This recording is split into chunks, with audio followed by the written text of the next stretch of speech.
दोस्तों, डीएम साहिबा का काफिला जैसे एक चौराहे से निकल रहा था। तभी अचानक से डीएम साहिबा की नज़र एक वहां पर खड़े हुए ट्रैफिक दरोगा पर पड़ती है।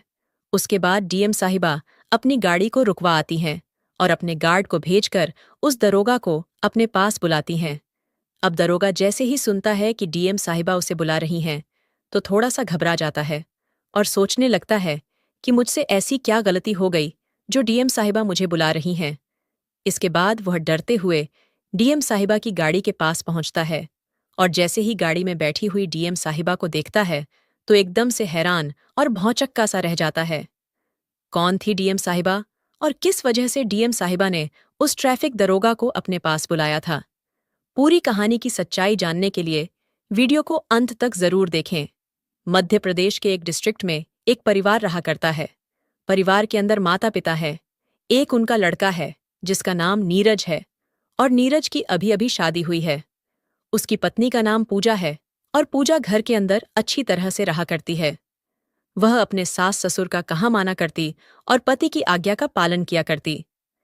नीरज जो है वह ट्रैफिक पुलिस में दरोगा है और अच्छे से उनका समय व्यतीत हो रहा था। नीरज की शादी को अभी जैसे ही 6 महीने बीतते हैं तो 6 महीने बाद अचानक से उसे पता चलता है कि शहर के अंदर एक वैकेंसी निकली है और उस वैकेंसी के लिए अगर मैं अपनी पत्नी का फॉर्म भर देता हूं तो हो सकता है उसकी भी सरकारी नौकरी लग जाएगी। तो इसके बाद वह अपनी पत्नी के पास आता है और अपनी पत्नी से कहने लगता है कि अपने डॉक्यूमेंट दो और मैं तुम्हारा फॉर्म भर दूंगा। फिर तुम्हारी भी सरकारी नौकरी लग जाएगी और हम दोनों का समय अच्छी तरह से व्यतीत हो जाएगा। अब इस बात को सुनकर जो उसकी पत्नी पूजा होती है वह वहीं पर चुपचाप सी खड़ी रह जाती है। इसके बाद नीरज दोबारा से अपनी पत्नी से कहता है कि तुम्हें सुनाई नहीं दिया, मैंने तुमसे क्या कहा है, तुम अपने डॉक्यूमेंट दो और मैं तुम्हारा एक फॉर्म अप्लाई कर दूंगा और उसके बाद मेरे ख्याल से तुम्हारी भी सरकारी नौकरी लग जाएगी।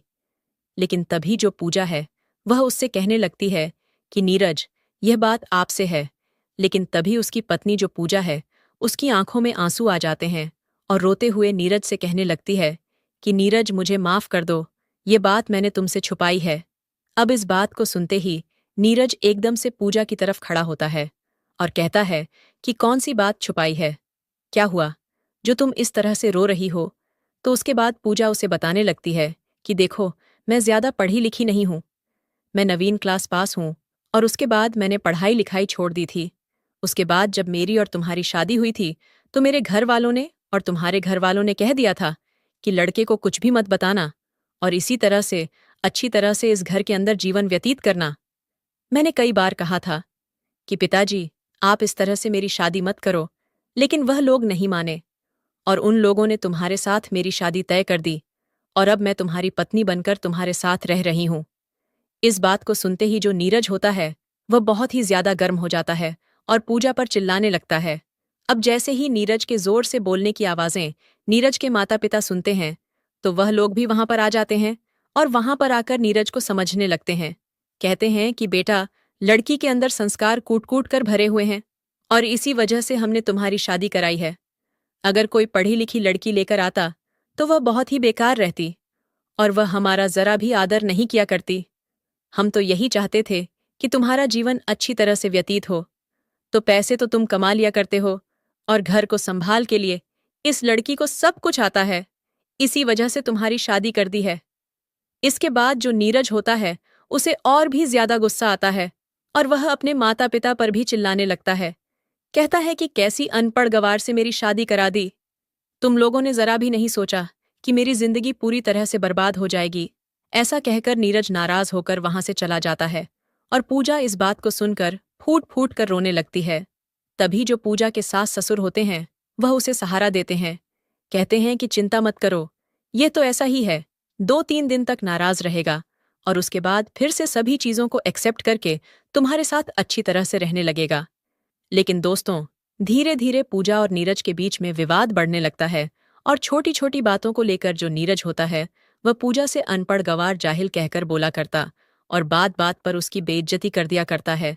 अब तक वह उसके साथ रह रहा था तो अब तक ऐसी कोई भी बात नहीं थी, लेकिन जब से उसे पता चला है कि उसकी पत्नी 9वीं फेल है तो उसके बाद से उसका टॉर्चर कुछ ज्यादा ही बढ़ जाता है।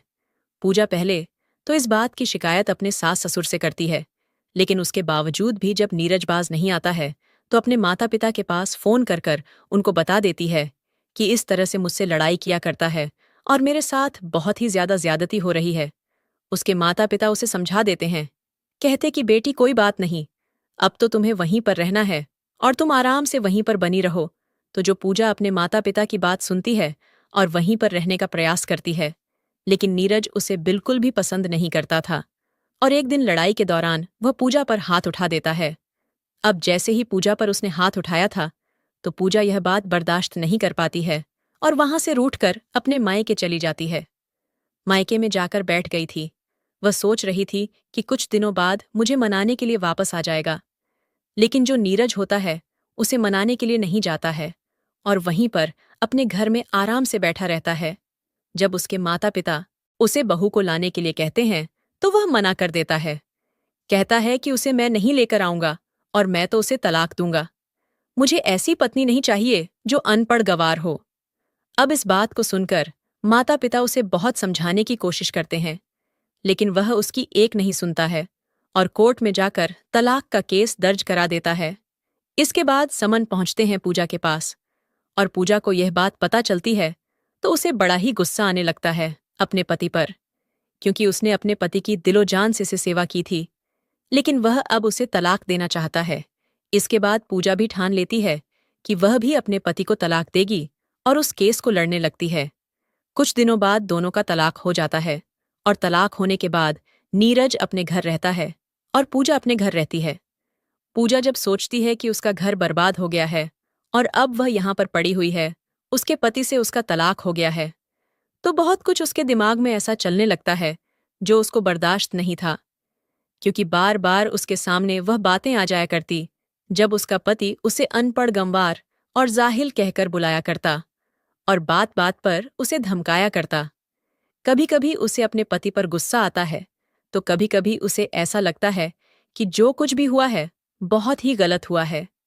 इसके बाद जो पूजा के पिता होते हैं वह अपनी बेटी की हालत को देखते हैं और कहने लगते हैं कि बेटी, अब मैं क्यों तुम्हारी दूसरी शादी करा देता हूं, क्योंकि पूजा के पिता के पास पैसों की कोई भी दिक्कत नहीं थी। अच्छा खास रुपया पैसा था और उसके बाद भी पूजा के तलाक होने के बाद उन्हें कुछ न कुछ पैसे मिले थे और उन पैसों से ही वह अपनी बेटी की शादी करने के लिए कह रहे थे। लेकिन पूजा अपने पिता से मना कर देती है और कहती है कि पिताजी, अगर आप मेरी फिर से शादी करा दोगे तो आगे फिर से कोई ऐसा व्यक्ति मिलेगा जो मुझे अनपढ़ गंवार कहकर पुकारेगा, तो मैं शादी बिल्कुल भी नहीं करूंगी और पहले अपने ऊपर लगे इस दाग को मिटा दूंगी और उसके बाद ही शादी करूंगी। तो उसका पिता उससे पूछने लगता है कि बेटी, इस दाग को कैसे मिटाओगे? तो वह कहती है कि अब मैं पढ़ाई लिखाई करूंगी और पढ़ाई लिखाई करने के बाद पढ़ी लिखी महिला बनूंगी। उसके बाद देखती हूं कि कौन मुझे अनपढ़ गंवार कहकर पुकारता है। अब इस बात को सुनने के बाद जो पिता होते हैं वह थोड़े से हैरान हो जाते हैं और कहने लगते हैं कि बेटी, यह सब कैसे होगा? तूने काफी दिनों पहले पढ़ाई छोड़ दी है और दोबारा से उस पढ़ाई को कैसे चालू कर सकती है? तो वह कहती है कि पिताजी, चाहे जो भी हो जाए, मुझे पढ़ना लिखना है और पढ़ लिख कर अपना नाम रोशन करना है और अपने पति को दिखाना है कि मैं किसी से कम नहीं हूं। ऐसा कहकर पूजा ने अपने आप से वादा किया था कि जब तक उसकी सरकारी नौकरी नहीं लगेगी तब तक वह पढ़ाई लिखाई को बंद नहीं करेगी। उसका पिता जब अपनी बेटी को देखता है कि वह पढ़ने लिखने के लिए इतनी बेकरार है तो वह कह देता है कि ठीक है बेटी, अगर तुम पढ़ना चाहती हो तो तुम जी खोल कर पढ़ सकती हो और मैं तुम्हारी पढ़ाई में पैसा लगाऊंगा। तुम कैसी भी चिंता मत करो, अपनी पढ़ाई लिखाई को आगे बढ़ाओ। इसके बाद पूजा दोबारा से स्कूली एजुकेशन को कंप्लीट करती है और उसके बाद ग्रेजुएशन और ग्रेजुएशन के बाद आगे सरकारी नौकरी की तैयारी करने लगती है। ग्रेजुएशन के दौरान उसे कलेक्टर की पोस्ट के बारे में पता चल गया था। उसे पता था कि कलेक्टर बनने के बाद सभी सरकारी अधिकारी उसके नीचे काम किया करते हैं और यह एक बहुत बड़ी पोस्ट होती है। तो इसके बाद पूजा भी कलेक्टर बनने के सपने देखने लगती है और उसी के लिए मेहनत करने लगती है। धीरे धीरे पूजा मेहनत करती है और मेहनत करते हुए उसे 2 साल बीत जाते हैं। 2 साल बाद अचानक से पूजा की मेहनत रंग लाती है और वह कलेक्टर बन जाती है। जैसे ही पूजा कलेक्टर बनती है तो उसका पिता इस बात से बड़ा ही खुश होता है, क्योंकि अब तक पूजा के पिता को बहुत सारे ताने सुनने को मिल रहे थे। जब अपनी बेटी को दोबारा से पढ़ा लिखा रहा था, तो समाज वाले उससे तरह तरह की बातें किया करते थे। लेकिन आज जब उसकी बेटी कामयाब हो गई है, तो सभी लोगों में मिठाइयाँ बांटता है और सभी को बताता है कि मेरी बेटी आज कलेक्टर बन चुकी है और उसने मेरा सीना फक्र से चौड़ा कर दिया है। इसके बाद पूजा अपनी ट्रेनिंग करती है और ट्रेनिंग करने के बाद एक डिस्ट्रिक्ट में उसकी पोस्टिंग हो जाती है।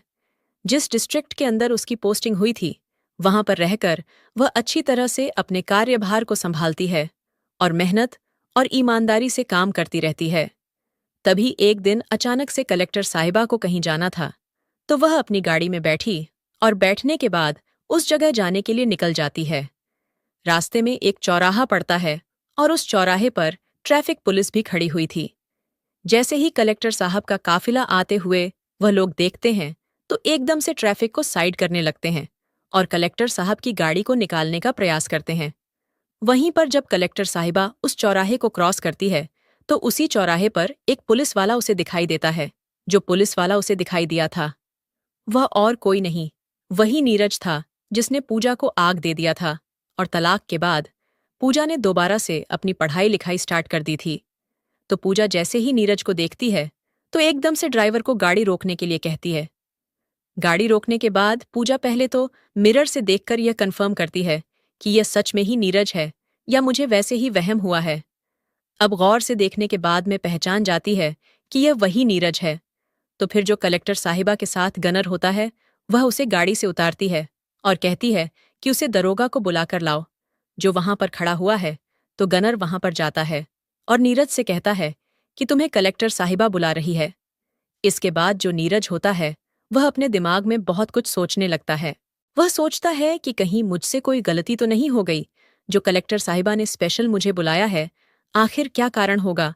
और इसी तरह से डरते हुए वह कलेक्टर साहिबा की गाड़ी तक पहुंच जाता है। वहां पर जाने के बाद जैसे ही वह गाड़ी के अंदर देखता है, तो सामने बैठी हुई कलेक्टर साहिबा को देखकर एकदम से हैरान हो जाता है। इधर जो कलेक्टर साहिबा गाड़ी में बैठी हुई थी, जैसे ही वह उसकी तरफ देखती है, तो नीरज एकदम से उनको सैल्यूट मारता है और कहता है कि हाँ मैडम, बताइए क्या काम। तो उसके बाद जो पूजा होती है, वह कहती है कि आपको कल आकर मेरे ऑफिस पर मिलना है और वहीं पर मुझे तुमसे कुछ बात करनी है। ऐसा कहकर पूजा वहां से चली जाती है और नीरज इस बात को सोच सोच कर हैरान है कि पूजा इतनी बड़ी कलेक्टर कैसे बन गई, आखिर क्या हुआ था।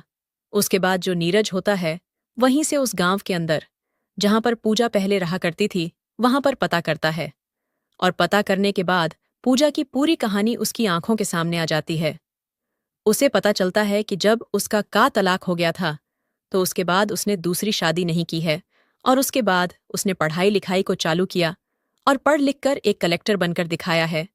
गांव के अंदर सभी लोग उसकी कहानी को जाना पहचाना करते थे, तो आसानी से नीरज को इन सभी के बारे में पता चल जाता है।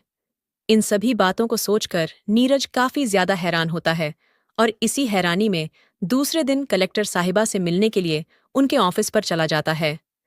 वहां जाने के बाद वह बाहर वेट करता है। तभी कलेक्टर साहिबा उसे ओ की तरफ बुलाती है। नीरज जैसे ही केबिन के अंदर जाता है, तो उसके पास कोई शब्द नहीं होते जिन शब्दों से वह उससे माफी मांग सके या फिर यह कह सके कि मुझसे जो कुछ भी हुआ था वह बहुत बड़ी गलती थी। इसके बाद जो पूजा होती है, उसकी हालत को देखकर समझ जाती है और उसे बैठने के लिए कह देती है। नीरज वहां पर जाकर सहमा सा बैठ जाता है और बैठने के बाद दोनों में बातें होने लगती हैं। बातों की शुरुआत कलेक्टर साहिबा करती है और सबसे पहले नीरज का धन्यवाद करती है। अब जैसे ही कलेक्टर साहिबा ने नीरज का धन्यवाद किया था, तो वह एकदम से हैरान हो जाता है। वह सोचने लगता है कि मैंने तो उसको तलाक दे दिया था और इससे काफी बड़ी बड़ी बातें भी की थीं और इस पर हाथ भी उठाया था, फिर ये मेरा धन्यवाद क्यों कर रही है। तो वह पूछने लगता है कि पूजा, तुम मेरा धन्यवाद क्यों कर रही हो। तो पूजा कहती है कि देखो, अगर तुम शायद उस टाइम पर मुझे परेशान नहीं करते और मुझे यह याद नहीं दिलाते कि मैं अनपढ़ गवार हूं, तो शायद आज मैं इस पोस्ट को हासिल नहीं कर पाती। अब यह बात सुनकर नीरज बड़ा हैरान होता है, क्योंकि पूजा के साथ जिसने गलत किया था, वह उसका भी धन्यवाद कर रही है और हर चीज को पॉजिटिव लेकर चल रही है। इसके बाद नीरज अपने आप को नहीं रोक पाता और वह एकदम से पूजा के सामने फूट फूट कर रोने लगता है। कहता है कि पूजा, मुझे माफ कर दो। मुझसे बहुत बड़ी गलती हो गई जो मैंने तुम्हें तलाक दे दिया। अगर मैं तुम्हें तलाक नहीं देता तो मेरी जिंदगी और भी बेहतर हो सकती थी। इसके बाद पूजा पूछने लगती है कि वो कैसे। तो वह बताता है कि तुम्हें तलाक देने के बाद मैंने एक पढ़ी लिखी लड़की से शादी कर ली, लेकिन जैसा माता पिता ने कहा था वह उसी तरह की निकलती है।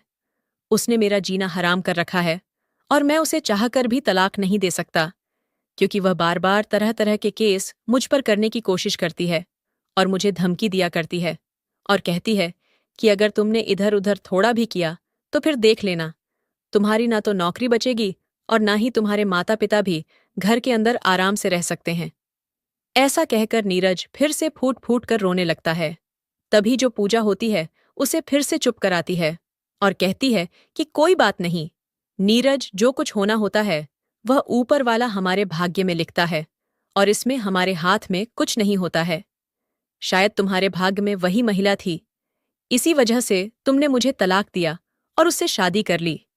इसके बाद नीरज अपने आंखों के आंसू को पहुंचता है और उसे हिचकते हुए पूछने लगता है कि पूजा, तुमने शादी क्यों नहीं किया? अब तक तो पूजा कहती है कि मैं शादी करना तो चाहती थी, लेकिन मुझे तुम्हारी बातें शादी नहीं करने दे रही थीं।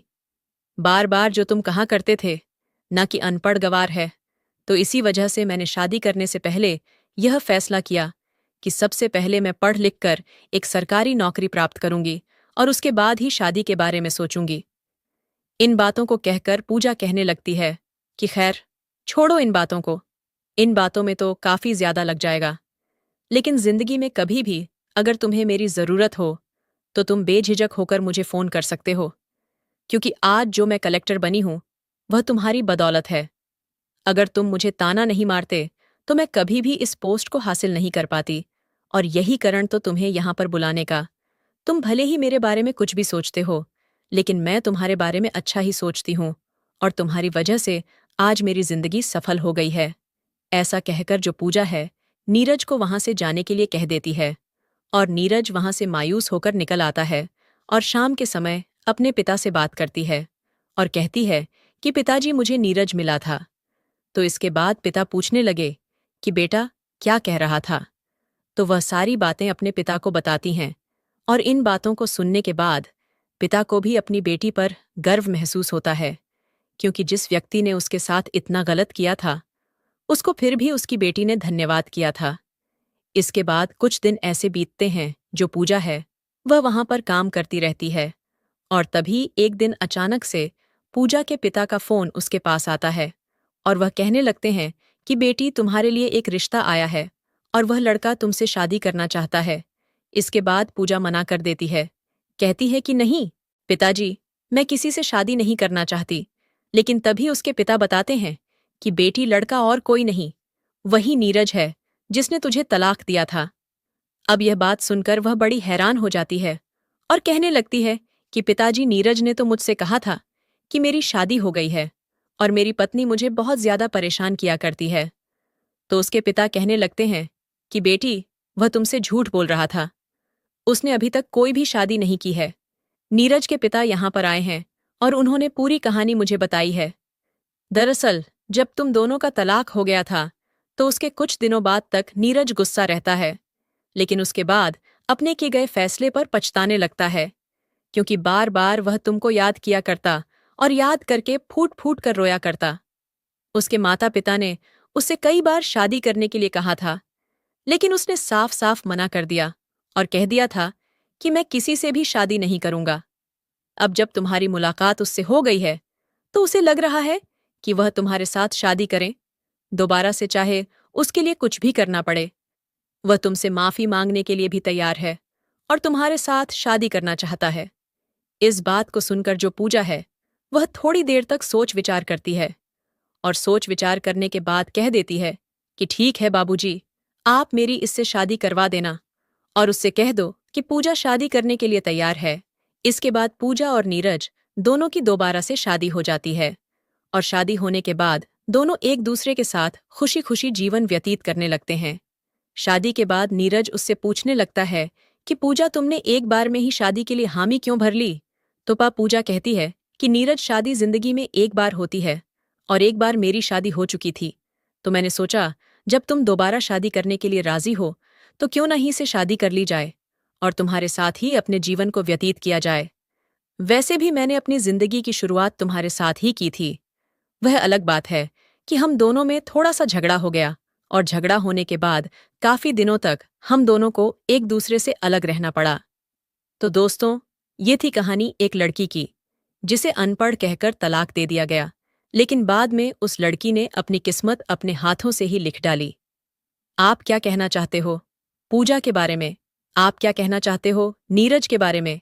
आपकी जो भी राय कमेंट बॉक्स में लिख सकते, लोगों के साथ शेयर कर सकते हो। वीडियो अगर अच्छी लगी तो वीडियो को लाइक और चैनल को सब्सक्राइब जरूर करें ताकि हमें थोड़ा सा हौसला मिले।